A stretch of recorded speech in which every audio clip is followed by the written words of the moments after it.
Right. Welcome, everyone, to the Alphagenix Podcast. I'm your host again, Dr. Max. And today I'm delighted to welcome Chris Lynas from he's a high performance coach. And I'm delighted to be joined by him today. How are you doing, Chris? I am spot on, thank you. Very, very well. Nearly a slip up with a second name, but not too bad. Not too bad. I'm trying my best. Yeah, I'm trying my best. Tell me, we were just speaking before we started recording, but tell the listeners sort of how would you describe your job role, and maybe explain a little bit about your backstory into how you got into it. Yeah, been in fitness since as long as I can remember. I think I started playing football since I was about 5. I've played sport at high level, football, golf, always been into health and fitness. Ended up being a mechanic for some strange reason, so there you go. Did my apprenticeship and stuff with Toyota. Became fully qualified in that area. Realised that it wasn't really for me. I like cars, like most people, but being a mechanic and getting cold and full of oil isn't really the same thing. So I banged in loads of holidays, got my qualifications, started off doing boot camps. So boot camps, music blasting, microphone on. I really enjoyed that. Worked my way up to head trainer. That got to a point where I couldn't really develop my career. Then that's when Coached by Chris sort of started.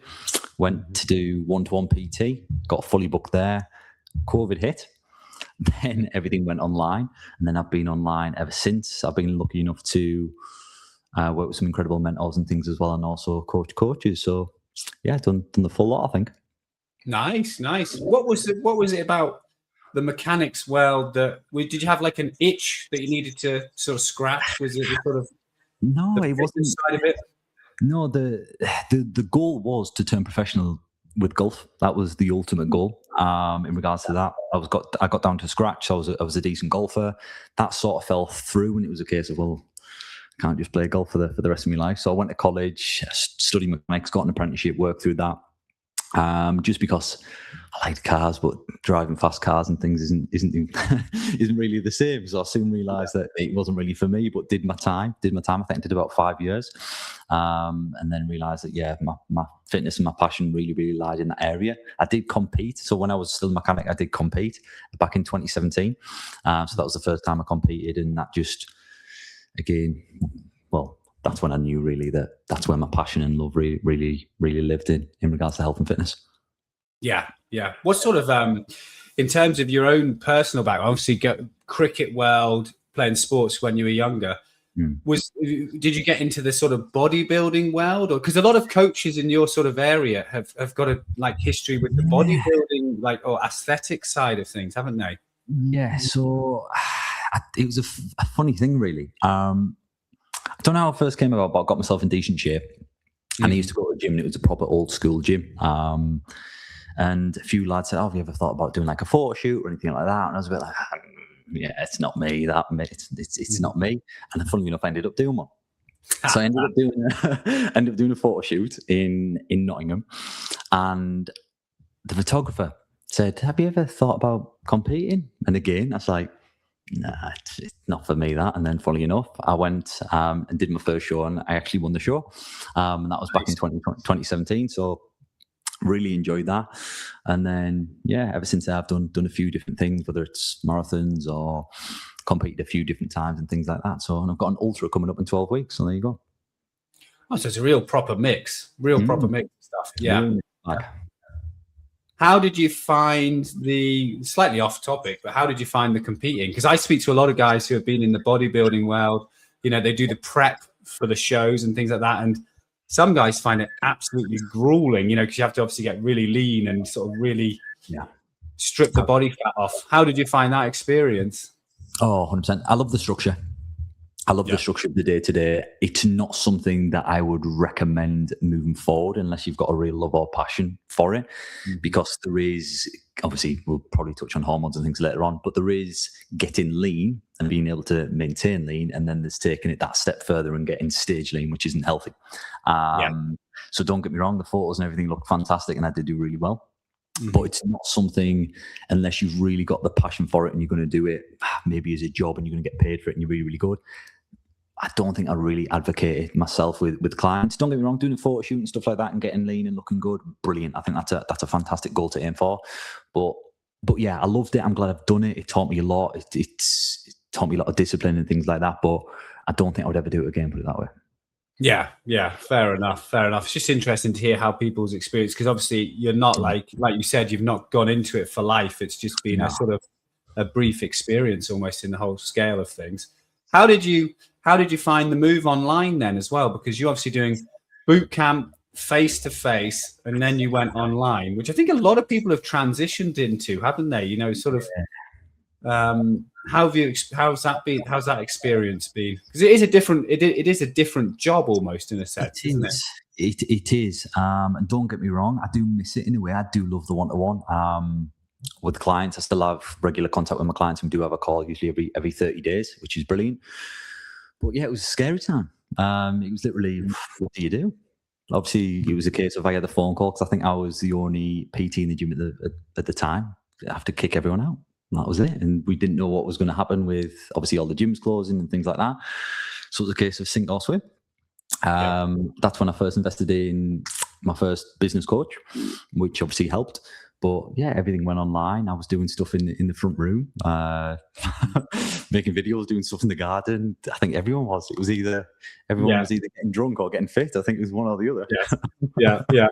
You had two options. Either use the time to get fit and active, or use the time to drink a month's worth in a day every day. Yeah. And the weather was nice as well. It was a nice summer that time. So there you go. It was. I remember the March being warmer than most Junes. Yeah. So what would you describe your current sort of coaching setup as? You mentioned before we recording, sort of high performance coaching. How would you kind of describe it to someone who didn't know your background and said, "Oh, what do you do for work as such?" I would say, I think the biggest thing for me when it comes to coaching, everyone's an individual. I think everyone needs to be treated differently. So I've got people who travel abroad for work, for example, people who have kids, people who work 9 to 5, people who are young, people who are old, and everyone's schedule is different. Everyone's time is different.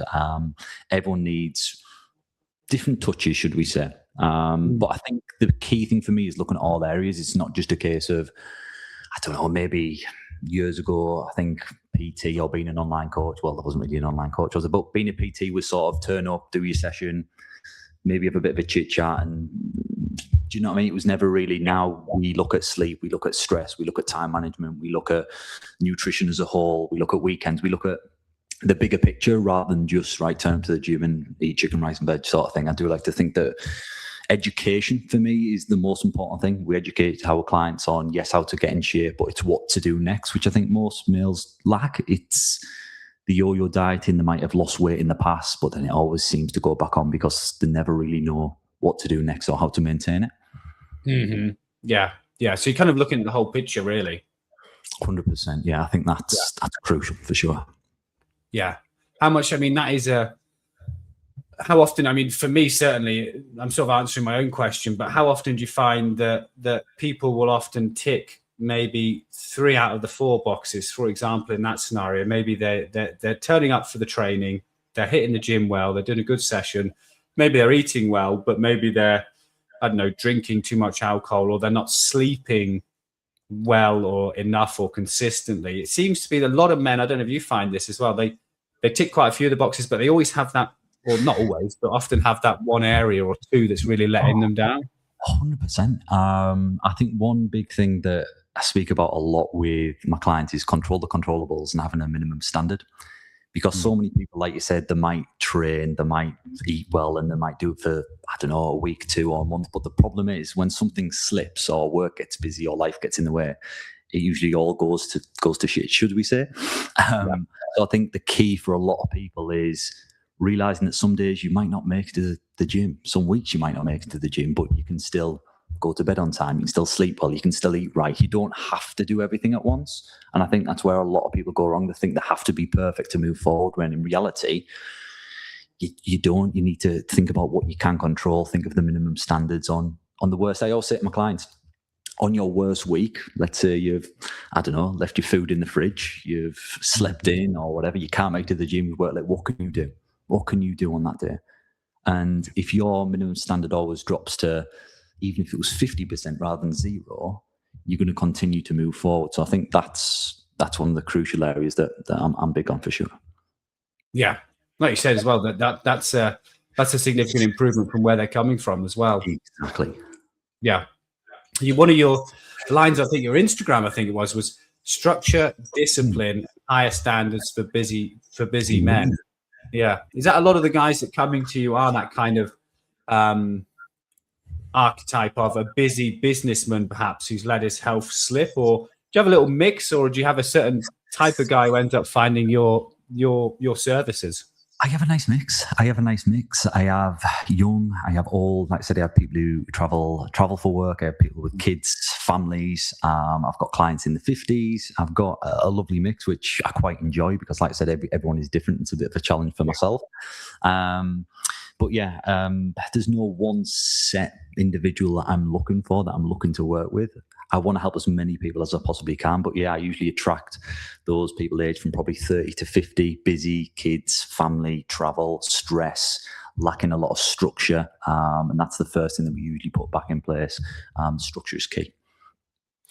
What do they often come to you with in terms of, do they feel like, is it like they're feeling rubbish, or they're looking like they don't like the way they look, or do you know what I mean? Is it sort of a lot of people? I work with a lot of people who already sort of know the basics, like a lot of men do.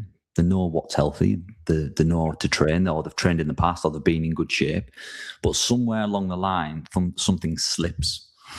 And the first thing that we need to put back in place is structure. And again, it comes back to, what can that individual do? And I'll always get, especially new starters, I'll ask them, right, how many times can you train a week? And they might go, 5. I reckon I'm going, right, how many have you done in the past 2 months? What have you been training? Well, I haven't really trained any. Right, okay, why don't we start with 3? If you show me you do 3 for the first few weeks, we'll go 4. How does that sound?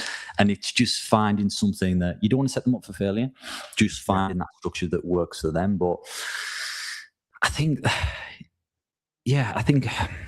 depending on the individual, but people come to me usually, like I said, lack of structure. Sometimes they're doing bits, but there's just no clarity. They know what they want. They know they want to get in shape, or they know they want to lose weight, or they know they want to feel better, improve their energy levels.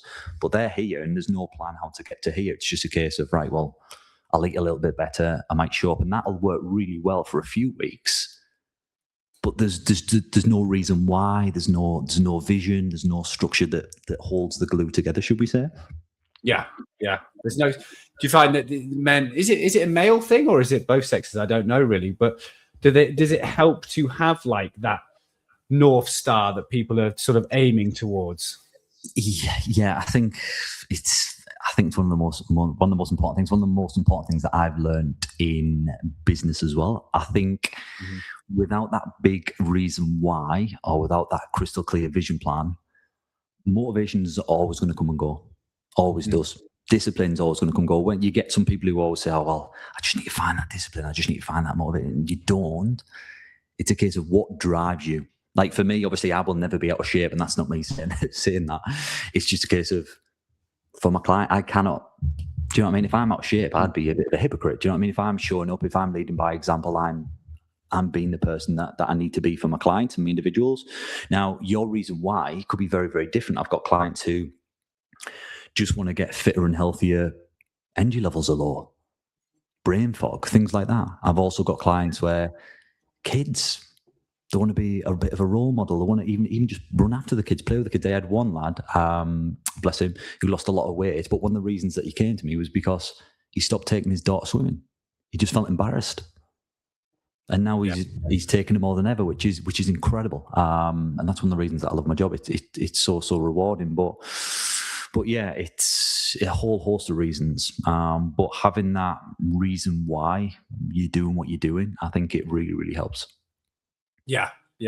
Keeps you motivated. Well, keeps you going when you don't feel so motivated or so disciplined and things. Yeah, it's like a purpose, isn't it, essentially? Yeah, because you'll always have them days. Not every day is going to be easy. Not every day is going to be straightforward. But saying that, I just want to lose 10 pounds and having no real reason behind it, to, I don't know, I want to be stronger, fitter and healthier for my kids so I live longer. Well, that's a lot more, right? lights my fire a lot more than just I want to lose 10 pounds. And that's what a lot of people miss, I think. It isn't easy to do, though. Some people struggle with digging deeper and finding that reason. But I think if you can do that, that massively, massively helps in not just health and fitness, but in all areas. How often do the guys who come and see you, how common is it they've had some sort of scare or event that's made them say, right, I'm going to, reach out to Chris. I've seen him online, or that I'm going to ask for his help. Is that a common scenario you see? Yeah, 110%. And some people sometimes leave it a little bit too late, don't they? But I think it's that cliche, isn't it? Of God, what's the word? I'm trying to think what it was now. Well, you'll have to crop this bit. It's never too late. No. It'll come to me. But basically, if something happens in their life and it's a big enough reason why, so coming back to the big enough reason, they will make the change. Basically, that's it. So the pain of remaining the same needs to be greater than the pain of change. So once the pain reaches that point where they want to change, they will change. But sometimes, for some people, it takes a lot to happen before they commit to that change. And you get people who have had a health scare, or they need to lose X amount of weight, or obviously even sometimes they've got a history of it in the family, and they've had concerns, and the doctor says something, and that sometimes pulls the finger out. But unfortunately, I think that shouldn't be the main reason, but sometimes it is. Sometimes it does take a bit of a kick up the arse for you to go, you know what, I need to sort myself out, should we say? Yeah. When you see your guys, you mentioned about guys who are traveling, yes, guys who have kids, business, that sort of thing. I've always wondered, because I've got patients obviously who travel around a lot and things like that. You have any sort of simple take-home advice for the guys who do travel a lot? Because I always find that a difficult one to manage. It's almost like guys who are working shift work as well. I'm not quite sure how they can perform, like sort of get their structure. Yeah, so I think the key for me, so I have a lot of clients who will send me postcodes, or they will send me menus, for example. So the more information that I know, the better. So I can help them plan out and obviously build a bit of a realistic week. But like I said, coming back to controlling the controllables. So one of my clients is away, funnily enough, and he's back on Wednesday. We know, for example, just Monday to Wednesday, the gym is out the question. He's not going to be able to fit it in. But like where most people go wrong, just because they can't get to the gym, they will just go, oh, well, what's the point? I'll start again. Well, it's usually wait till next Monday, isn't it? Everyone loves to start on a Monday. But just having a bit of a plan of attack. For example, taking protein powder with them, just in case. So I'll get them to get like a 450-gram bag. It'll fit in your backpack. It's not big at all. But just in case, for example, breakfast, there's no great options. Well, at least you've got that, or a snack during the day, you've got that. Try and get some steps in, some form of movement, some form of sunlight. Again, something that's very, very simple to do. It could be 5 or 10 minutes. It doesn't have to be long. And then when it comes to food, just making good choices, making simple choices. That's it. Try and avoid starters that are higher in fat. If there is alcohol involved, try and make a better decision. Try and, instead of having 3 beers, maybe have 1 and then have 2 vodka cokes. Do you know what I mean? There's little things that they can do. It's not where a lot of people go wrong. You don't have to overhaul everything to get in shape and to be in really, really good shape. You need to be 80 to 90% on track all the time. And if you have coming back to those minimum standards when you travel or when you have an event or something like that, whether it is just protein in every meal, whether it's going to bed on time, whether it's getting some sunlight daily, well, there's 3 things that you probably wouldn't do if you didn't have that structure behind you. So yeah, just I think forward thinking, backwards planning is a big one. So forward thinking, backwards planning, creating that structure, and then just setting simple minimum standards that you know you can tick off. Because again, at the end of the day, if you can tick it off and have a bit of a win every single day, well, a win's better than a loss, isn't it? Yeah. How often are you having to kick them up the butt? Do you know what I mean? How often are you having to have a word with the clients? Sort of, or do they? What's the sort of, I suppose, the compliance rate in that sense when you've sort of explained it to them? Yeah, I think over the years, I've been lucky enough. Obviously, I've been doing this a long time now. I think I know when I need to go in, should we say, and I know when they just need a bit of an arm around the shoulder. And I think that's massively important when it comes to coaching, because everyone's different. I know potentially clients who've been with me for a while where I can probably really go in and give them a bit of a kick up the arse, whereas other clients, work better with a different approach. So it's finding what works better for the individual. But yeah, I've literally put a video in my group about an hour ago, just about taking responsibility and thinking about, right, over the last few weeks, have you been doing everything that you basically do your actions align with your goal? And just putting a bit of a challenge to them, where could you be in the next 12 weeks? So it's always good to have that reminder and that kick up the bum, should we say, because we all need it. I think we all need it from time to time. I'm not here to, don't get me wrong, I get on with clients, quite a lot of them been with me for a long time, but I'm also here to get them a result. I'm not here to just have a chat with them and make friends, should we say. Yeah. It's like a football manager, isn't it? You remember sort of the best football managers always sort of know when to go in. They know which players can take it. They know which ones to be softer and kinder to. It's kind of like give encouragement versus give a scolding. Yeah. 100%, and that's it. And I think that's one of the most important things when it comes to coaching, knowing how to deal with that individual. What do they need? How can you get the best out of that individual? And relating it back to obviously football management and man management, I suppose, is a really, really good one. Yeah. What common? So we mentioned about traveling, all of that sort of stuff, sticking to that sort of underlying structure. What common? Is there anything you commonly that throws people off? Like, is it that they go out for a night out and then they're wrecked for like 3 days and they don't get back into the gym, and like you say, they sort of weekends? Always weekends, social events that are usually the issue. But again, the biggest thing, you can still eat out, you can still drink alcohol. Again, you don't need to go cold turkey with anything to get in shape. Just a case of setting boundaries. The reason why so many people do so well Monday to Friday, there's boundaries in place, whether it is a bit of meal prep, whether it is they always go to the gym on a Monday, Wednesday, Friday. But the problem is on Saturday and Sunday, there's usually no boundaries or no structure. So it turns into a free-for-all. And then before you know it, they might have had, I don't know, a meal out on a Saturday night, nothing wrong with it. But they might have had a few drinks, they might wake up hungover, and then it's, Sunday today, so then I'll start again Monday. And the problem for so many people, and I've seen it so many times, it's they might lose 1, 2 or 3 pounds during the week and they might absolutely nail it. But if you then put 2, 3 or 4 pounds on over a weekend, well, progress is going to be very, very slow. So it's learning how to manage those weekends, how to manage those social events, and the different things that you can do to either save calories or make a good choice on the menu. Massively important. Yeah. What's your opinion on the sort of the nutrition side of things in terms of sort of I suppose the basics in terms of, is it kind of like a protein target? Do you have like a macros target, or do you actually sort of set out the meals as such? How do you tend to approach that? Because I've seen different approaches from coaches. Yeah. Best of both worlds. So I always give clients the best of both worlds. Any new client, for example, that comes on board will get a meal plan tailored around the food that they like, the food that they enjoy. They don't have to follow it. If they want to follow it to a T and they want that structure, be my guest, they can follow it. If they don't have to. MyFitnessPal, obviously a lot of my clients use MyFitnessPal. Again, they will have calorie targets and macro targets, but it's my job to educate on the macro side of things, because a lot of people know potentially how to track protein and calories, but they don't really know. And again, getting into hormones and low fat diets and stuff like that. But a lot of people don't really know how much fat they should be having, fiber they should be having, what carbs are good, what carbs are bad. So in the early days, especially if it was a fat loss client, for example, the most important thing is total calories and getting that right and making good food choices and educating them around that. But then as they get, because again, from a health marker perspective, if someone's overweight and they lose weight, well, pretty much all health markers are probably going to improve.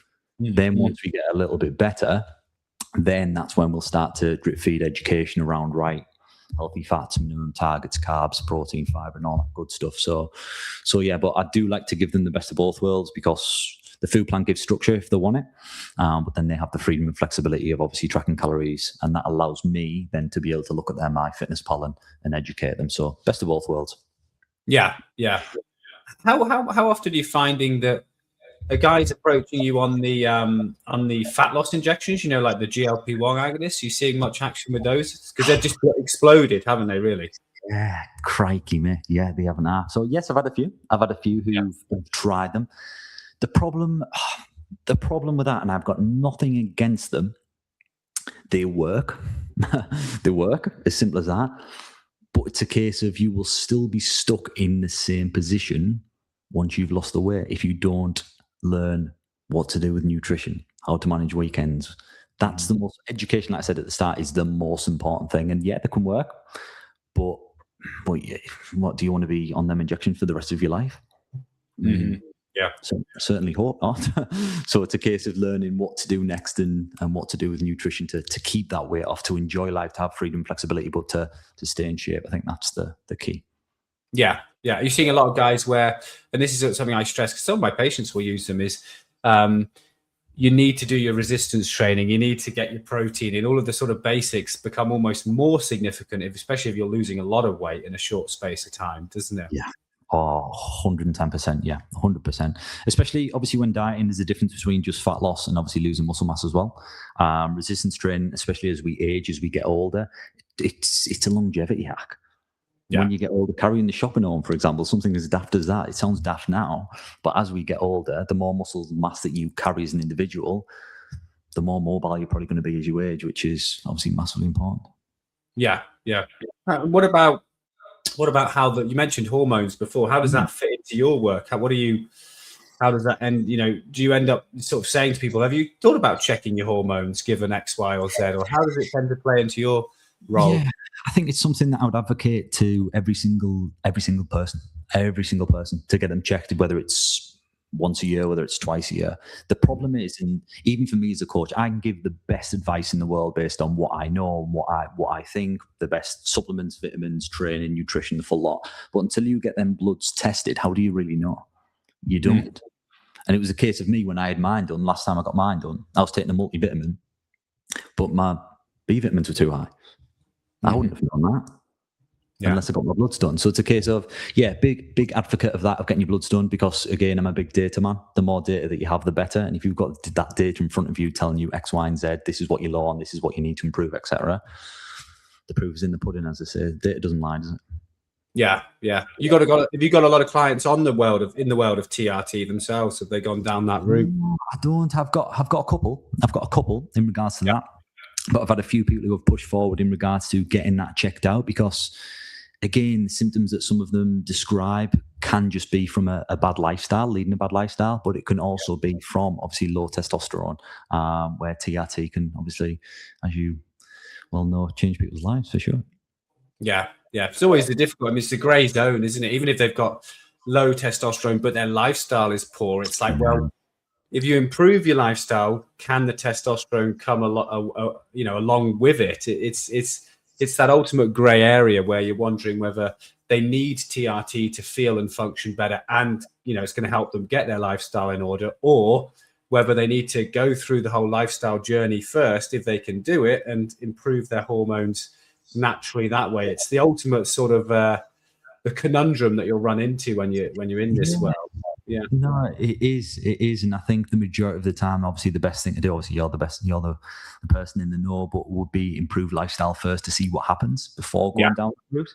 But I think one of the biggest things for me, especially with the people who yo-yo diet, the people who have been doing it for years on and off, low fat, running low fat diets for far too long. I find that's one of or even just under fueling for a long period of time. I find that is one of the most common culprits in regards to low testosterone, because, well, at one point it was carbs are the enemy, then it was fats are the enemy. I mean, everything's the enemy nowadays. You don't know what's right or wrong. That's the issue, because there's so much information online that's wrong or confusing. And that's what frustrates me the most, I think, when it comes to being a coach. 100%, I bet, because I'm in the same position in terms of when I see stuff, because obviously all of my feed is about hormones and coaches, and so you see so much stuff out there, and it's just like, that's so oversimplified or just inaccurate. It's a highly frustrating world, really, in that sense. I mean, it's good that there's information out there, but it's like, it's kind of like there's never a perfect situation. It's either people back in the day, maybe they had found it very hard to find information. Now there's almost like too much, and half of it's not that useful. Yeah. No, I agree. You just have to be so careful. Even sometimes I'll have clients come to me saying, "Oh, I found this," or "Is this any good?" or "Is that any good?" And I always ask, "Just come to me first, please." So obviously I can give them the backstory and the why behind whatever it is that they've come to me with. So yeah, just need to be careful, really careful in regards to even who you follow and stuff, even who you follow and what advice they're putting out there, because some people, like you said, it's all free. The information you can get, the amount of information you can get out there is fantastic, but some of it isn't very useful. Yeah.